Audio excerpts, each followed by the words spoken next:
उस तत्वदर्शी संत की पहचान भी भगवान ने गीता जी में बताई है। यदि उस तत्वदर्शी संत की भी तुझे पहचान करनी है तो गीता जी अध्याय नंबर 15 श्लोक नंबर 1 क्या कह रहा है? क्या करेगा वो तत्वदर्शी संत? वो कैसे अपने जो है वो ज्ञान को बताएगा? ये देखिए, ये गीता जी अध्याय नंबर 15 और ये श्लोक नंबर 1। भगवान के बताए अनुसार जब हम उस तत्वदर्शी संत की खोज हम कर लेंगे, और भैया खोज करने की जरूरत नहीं है, आपको तो खोज करने की भी जरूरत नहीं है, आपको तो सीधा सीधा उसका एड्रेस बताया जा रहा है। संत रामपाल जी महाराज, उस तत्वदर्शी संत की क्या पहचान बताई संत रामपाल जी की श्री कृष्ण जी ने? देखिए, ऊर्ध्व मूलम अधः शाखम अश्वत्थम प्राहु अव्ययम छंदासी यस्य प्रणनानि ये तम वेद च स वेद विद। क्या पहचान होगी उसकी? वो क्या ज्ञान बताएगा? आदि पुरुष परमेश्वर मूल वाले और ब्रह्मा रूप मुख्य शाखा वाले जिस संसार रूप पीपल के पेड़ को, वृक्ष को यानी पेड़ को, पीपल के पेड़ को अविनाशी कहते हैं, तथा वेद जिसके पत्ते कहे गए हैं, उस संसार रूप वृक्ष को जो पुरुष, जो ज्ञानी, जो महात्मा मूल सहित यानी उसकी जड़ से लेके उसके पत्तों तक जो पूरा का पूरा विवरण दे दे, जो पुरुष मूल सहित तत्व से जानता है, वह वेद के तात्पर्य को जानने वाला है। क्या कहा श्री कृष्ण जी ने उस तत्वदर्शी संत की पहचान के विषय में? कि संसार रूपी पीपल के पेड़ के सभी भागों को, कि उसकी जड़ कौन है, उसके पत्ते कौन है, उसकी डारियां कौन है और उसकी वो टहनी कौन है, जो पुरुष, जो महात्मा उस पूरे आध्यात्मिक पीपल के पेड़ के सभी भागों को जो तत्व से बता दे, वो तत्वदर्शी संत होगा। तो भाई और बहनों, उस पीपल के पेड़ का वो चित्र जो गीता जी अध्याय नंबर 15 श्लोक नंबर 1 में लिखा हुआ है, 4 युगों में यदि किसी ने सार्वजनिक तौर पे गीता जी को दिखा के टीवी चैनलों पे यदि किसी ने बताया है तो केवल संत रामपाल जी हैं, केवल संत रामपाल जी। क्योंकि गीता जी में भगवान ने अर्जुन को उस तत्वदर्शी संत की यही पहचान बताई है कि उस तत्वदर्शी संत की यही पहचान होगी जो तुझे एक परमात्मा की जानकारी देगा, जो तुझे असली भक्ति देगा, कि वो संसार रूपी पीपल के वृक्ष के सभी विभागों को सही सही बता देगा, पूरी सृष्टि रचना को बता देगा कि देव कौन है, महादेव कौन है, ब्रह्मा विष्णु महेश कौन है, आप और हम कौन हैं, और वो पूर्ण परमात्मा कौन है।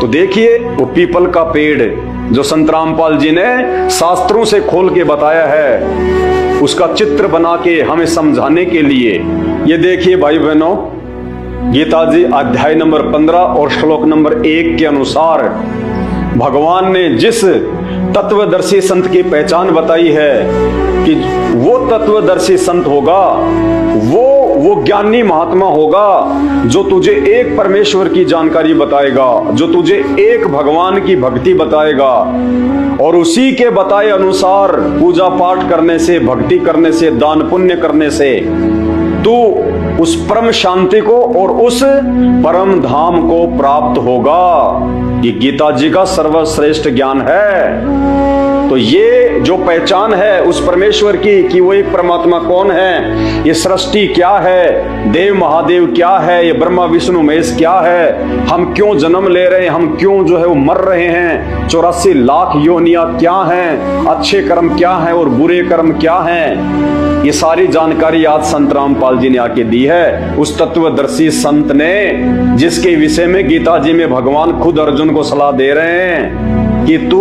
ज्ञानियों के पास जाकर, उस तत्वदर्शी संत के पास जाकर उनको दंडवत प्रणाम करके, सरलता पूर्वक अभिमान को त्याग के, कपट को छोड़ के, उनके चरणों में पड़ के, दंडवत करके उस ज्ञान के विषय में जान, फिर तुझे वो तत्वदर्शी संत उस परमात्म ज्ञान की जानकारी देगा।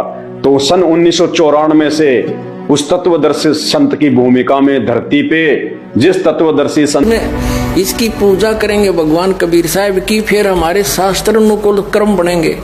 शास्त्र अनुकूल संस्कार होने से ये फल ब्रह्मा विष्णु महेश ने देना हमारे को, क्योंकि यहाँ के ये प्रधान है, इबिन का फल लगेंगे। अब इसका प्रमाण देते हैं। अपने आत्मा परमात्मा ये कहा करते, तुम साधना ठीक करो और फिर आपको लाभ होगा पूरा। अब तुम साधना कर रहे हो उनकी जो आपको कुछ दे ही नहीं सकते। अब जैसे आप किसी फैक्ट्री मालिक की नौकरी कर रहे हो, तो नौकरी उसकी कर रहे हो, आपकी हाजिरी लगकर तनख्वाह बनकर कैशियर के पास आती है, अकाउंटेंट के पास आती है। अब तनख्वाह तो देंगे अकाउंटेंट और वो कैशियर, लेकिन वो देंगे आपका वर्क डन, और वो भी उस मालिक की मजदूरी करोगे। तो यदि उस आप लागे अकाउंटेंट और कैशियर की जूते साफ करन, उसकी प्लेट धोना, वह नौकरी दी छोड़ आपने, वो खाक देंगे आपको, लोग भाजत चाह बिना प्याओ टाइम पे। तो इसी प्रकार हमने पूजा तो करनी है, मजदूरी तो करनी, इष्ट रूप में तो पूजना परमपिता को, कबीर साहब को, और फिर उससे बनेंगे हमारे शास्त्र अनुकूल जितने भी शुभ संस्कार फिर देंगे। यही यहाँ पर जब तक आप यहाँ रहोगे तो यहाँ के ये प्रधान है, इन्होंने हमारा वर्क डन देना है। जैसा कर्म करेगा फल देगा भगवान, इनका ये आखिरी विधान था। तो ये भगवान तो वर्क डन ही दे सकते, इसमें ऐड नहीं कर सकते। और फैक्ट्री मालिक बनवाना करा के दे तोहफे में, यानी परमात्मा हमारे मालिक हैं, मालिक तो कुछ भी दे सकता है। अब और थोड़ा सिक्का दिखाते हैं क्योंकि कंसेप्ट इससे जुड़ा हुआ है। इसी गीता जी अध्याय नंबर 3 के, ये श्रीमद् भगवद गीता अध्याय नंबर 3 के आपको दिखाते हैं श्लोक 10 से लेकर 15। ये देखिएगा, श्रीमद् भगवद गीता अध्याय नंबर 3 के और श्लोक नंबर 10।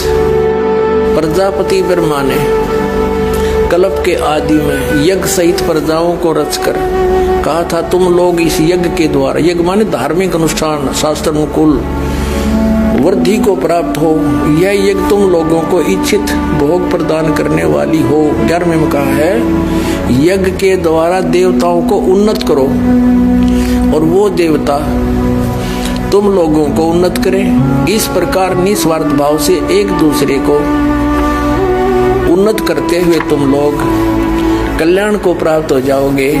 12वें में फिर कहा है, यज्ञ के द्वारा बढ़ाए गए देवता, बताओ देवता ने क्या हम पकड़ कर बढ़ावाएंगे, खींच कर बढ़ावाएंगे उन्हें। अब ये विधि बता रखी है कि शास्त्र अनुकूल साधना करने से, जड़ की पूजा करने से ये तीनों देवता रूपी शाखा बढ़ जाएंगी, बड़ी हो जाएंगी, फिर ये फल देंगे। देखिए, यज्ञ के द्वारा, शास्त्र अनुकूल साधना के द्वारा बढ़ाए हुए यानी बढ़े हुए देवता, ये तीनों शाखाएं तुम लोगों के बिना मांगे ही इच्छित भोग निश्चय देते रहेंगे। उन देवताओं को दिए हुए भोगों को जो पुरुष उनके बिना दिए स्वयं भोगता है वह चोर है। अब क्या सिद्ध हो गया कि जैसे हम मूल की पूजा करेंगे, मूल की यानी जड़ की पूजा करने से टहनी बड़ी हो जाएंगी, ये देवता बढ़ गए, बड़े हो गए, ये फलों से लथपथ हो जाएंगी, ये टहनी बिना मांगे देंगे अपने आप, क्योंकि हम मूल की पूजा कर रहे हैं तो अपने आप इनका बस की बात नहीं, देने देने पड़ेंगे फल हमारे को। आगे देखो, और जो फिर कहते हैं धर्म दान नहीं करते तो वो तो चोर हैं, वो फिर स्वयं भोगता है बिना गुण को दिए यानी बिना कुछ दान किए तो चोर है। 13वें में कहा है, यज्ञ से बचे हुए अन्न को खाने वाले श्रेष्ठ पुरुष सब पापों से मुक्त हो जाते हैं, और जो पापी लोग अपने शरीर पोषण के लिए ये अन्न पकाते हैं वे तो पाप ही खाते हैं। इसका कहने का भाव यह है, अपने आत्माओं यहाँ पर सतलोक आश्रम बरवाला जिला हिसार हरियाणा में पूरे विश्व में एक ये स्थान है जहाँ शास्त्र अनुकूल साधना होती है। अब ये क्या बता रहे हैं? यज्ञ से बचे हुए अन्न को खाने वाले श्रेष्ठ पुरुष संत यानी अच्छी आत्मा तो सब पापों से मुक्त हो जाते हैं। हम सबसे पहले परमात्मा का भोग निकालते हैं, भोजन का भी, हलवे का प्रसाद बनकर आता वो भी, उसको भगवान के भोग लगाकर फिर शेष अन्न को वितरित किया जाता है। तो ये कहते हैं यज्ञ से बचे हुए अन्न को खाने वाले संत, साधु संत भक्त, यज्ञ से बचे हुए अन्न को खाने वाले संत है यानी साधु संत भक्त आत्माएं, अच्छी आत्माएं सब पापों से मुक्त हो जाते हैं। अब कहने का भाव ये है कि यहाँ पहले भगवान को भोग लगा के शेष बचे हुए अन्न को उसके बच्चों को वितरित किया जाता है, वो महापाप नाशक बन जाता है। तो यहाँ आओगे तो सारी साधना मिल लगी आपने, तो सब पापों से मुक्त आप होगे। ज्ञान सुनोगे, धर्म यज्ञ, ज्ञान यज्ञ, प्रणाम यज्ञ, सारी यज्ञ, सब साधना, पूरा ट्रीटमेंट दिया जाएगा। फिर कहते हैं जो दान धर्म नहीं करते हो तो उनके द्वारा बताई गई सृष्टि रचना को नहीं पढ़ेंगे, नहीं समझेंगे, तब तक आपको किसी भी धर्म का कोई भी धर्म ग्रंथ समझ में नहीं आएगा। भाई और बहनों, 2 घंटे से मुझे थूक बिलोने का कोई शौक नहीं है। आप भी अपने कीमती समय में से थोड़ा बहुत समय निकाल के ये वीडियो देख रहे हैं, तो ये वीडियो देखने का फायदा उसी समय है जब आप संत रामपाल जी के सत्संग सुनना शुरू करें। क्योंकि आज इस पूरी धरती पर केवल एक ही परम संत है, बाकी कोई संत इस धरती पे नहीं है। और जितने भी संत हैं ये धर्म गुरु हैं, इनको अपने स्वयं के धर्म के विषय में पूरी जानकारी नहीं है, इनको स्वयं के धर्म ग्रंथों के विषय में पूरी जानकारी नहीं है। हिंदू धर्म गुरुओं को गीता जी और वेदों के विषय में पूरी और सच्ची जानकारी नहीं है। मुल्ला और मौलवियों को मुसलमान धर्म के विषय में, कुरान शरीफ के विषय में, तौरेत, जबूर और इंजिल के विषय में पूरी जानकारी नहीं है।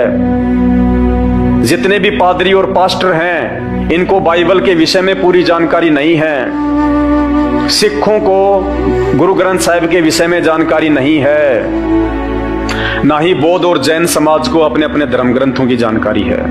ये सारी जानकारी संत रामपाल जी ने सभी धर्म के मानने वालों को दी है। आपने उनके सत्संग सुनने पड़ेंगे और सत्संग सुन के आप विचार कीजिए कि आपको मानव जन्म क्यों मिला है।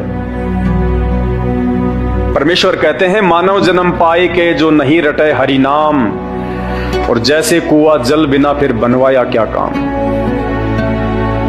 ये 84 लाख योनियों से भिन्न एक मानव शरीर हमारी को केवल और केवल भक्ति के लिए मिलता है। अन्य योनियों में जाके महादुख भोगने से बचने के लिए मिलता है। और ये केवल उसी समय संभव है जब हम एक परमेश्वर की भक्ति करें। और एक परमेश्वर की जानकारी वर्तमान में पूरी पृथ्वी पे यदि किसी धर्मगुरु के पास में है तो केवल परम पूज्य सतगुरु रामपाल जी भगवान के पास में है। और जब तक आप उनके सत्संग नहीं सुनेंगे, आप उनके विचारों से परिचित नहीं होंगे, तब तक ऐसे ही आप अपना ये अनमोल मानव जन्म बर्बाद करते रहेंगे।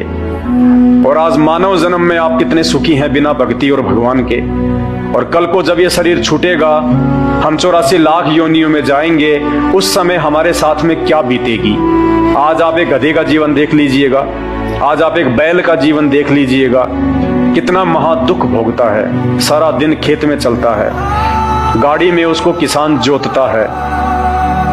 एक गधा सारे दिन ईंट के भट्ठे के ऊपर कितनी मेहनत करता है, सारा दिन ईंटें ढोते रहता है। अन्य पक्षी देख लीजिए, पशु देख लीजिए, एक कुत्ता देख लीजिए, सर में कीड़े पड़ जाएं, पूरे शरीर पे उसकी खुजली हो जाए, एक्सीडेंट में उसका पैर कट जाए, कितने दुख भोगते हैं। आप और हमारे ऊपर तो छोटी मोटी कोई भी आपत्ति आती है, हम तो तुरंत अपने किसी रिश्तेदार को बता दें, कहीं से सहायता प्राप्त कर लें, मेडिकल प्राप्त कर लें, हॉस्पिटल में चले जाएं। भूख लग रही है तो खाना खा लें, कहीं भी 56 प्रकार के भोजन बना के खा लें। और कल को जब भक्ति सही नहीं करेंगे, और ये तो विधान है परमात्मा का, ये मोटे मोटे ग्रंथ भगवान ने कोई ऐसे थोड़ा ना लिखवाए हैं। मजाक में थोड़े लिखवाए चारों वेद और ये गीता जी, ये पुराण, इनमें भक्ति और भगवान के विषय में जानकारी है। इस मानव शरीर से हमें क्या करना चाहिए उसकी जानकारी है। और यदि हमने वो कार्य नहीं किया, संत रामपाल जी की शरण में आके एकमात्र पूरे विश्व में उस तत्वदर्शी संत की शरण प्राप्त करके यदि हमने एक परमात्मा की भक्ति नहीं की, तो अगला जन्म 84 लाख योनियों का। फिर हमें ना कोई सत्संग के विषय में बताएगा, ना कोई समझाएगा, ना हम समझने के लायक रहेंगे। कहते माता पिता मिल जाएंगे लख 84 माही, सतगुरु की सेवा और भक्ति ये फेर मिलन की नाही। आज अनजाने में लोग कहते हैं माता पिता ही हमारे गुरु हैं, माता पिता ही हमारे गुरु हैं। बहुत अच्छी बात है, वो भी गुरु हैं, उन्होंने भी आपको जीवन जीना सिखाया है, बचपन में आपको शिक्षाएं दी हैं। लेकिन बिना आध्यात्मिक गुरु के वो माता पिता भी मरने के बाद 84 लाख योनियों में जाएंगे, आप भी 84 लाख योनियों में जाएंगे। वहां पे ना आपको माँ बचाएगी, ना आपको वो पिता बचाएगा। तो ये परमपिता परमात्मा इस धरती पे प्रकट है, सबका पिता है, सबकी माँ है। ये हमें सत्य आध्यात्मिक ज्ञान देके 84 लाख योनियों से भी बचाएंगे। और इस शरीर में रहते सहते यदि हमारे ऊपर कोई संकट आना होगा, कोई परेशानी या कोई दुख आना होगा, हमारे कोई प्रारब्ध का, हमारे कोई पूर्व जन्मों के कुकर्मों का, उसको भी संत रामपाल जी अपनी भक्ति से काटने में समर्थ हैं। आपके ऊपर वो कष्ट नहीं आने देंगे यदि आप उनकी मर्यादा में रह के भक्ति करेंगे तो।